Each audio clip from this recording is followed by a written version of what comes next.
আসসালামু আলাইকুম আপুরা, সবাই কেমন আছেন? শীতকাল মানে খোলা পিঠা, চিতই পিঠা, যে যেটা পছন্দ করেন এটাই বানাই। আজকে আমি আপনাদেরকে দেখাবো খোলা পিঠা ও চিতই পিঠা কীভাবে তৈরি করে।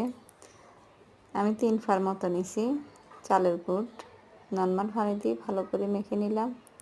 সামান্য একটু লবণ দিলাম, অর্থাৎ পরিমাণ মতো লবণ দিবেন। এটাকে ভালো করে মাখিয়ে নেবেন। এবার কুসুম গরম পানি দিবেন।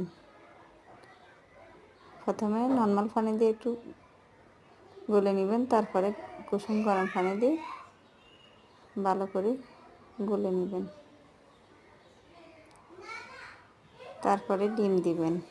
আমি এখানে 2টা ডিম দিছি, কারণ আমার আটা একটু বেশি।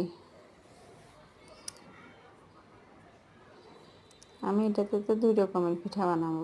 একটাতে খোলা পিঠা বানাইতেছি, খোলাটারে ভালো করে গরম করে নেবে মৃদু আছে। তারপরে ন্যাকটা দিয়ে হাতের সাহায্যে একটু ঘুরে নেব। তারপর ঢাকনা দিয়ে ঢেকে দেব।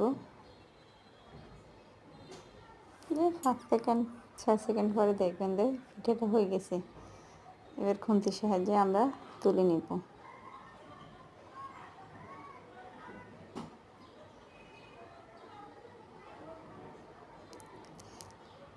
এভাবেও করা যায়। যাদের ঘুরাইতে সমস্যা তারা চামচের সাহায্যে ঘুরাই নিতে পারবেন, কোনো সমস্যা নাই। চামচের সাহায্যে আপনারা উঠে নিতে পারবেন। তারপরে আপনাকে দেখাচ্ছি একই আটা দিয়ে আবার চিতই পিঠা। এটার এবার আপনারা ঢাকি দিবেন। মাশাআল্লাহ, হয়ে গেল আমার চিতই পিঠা। এভাবে আমি কয়েকটা উঠাইছি। আজকের মতো এই পর্যন্ত। আল্লাহ হাফেজ।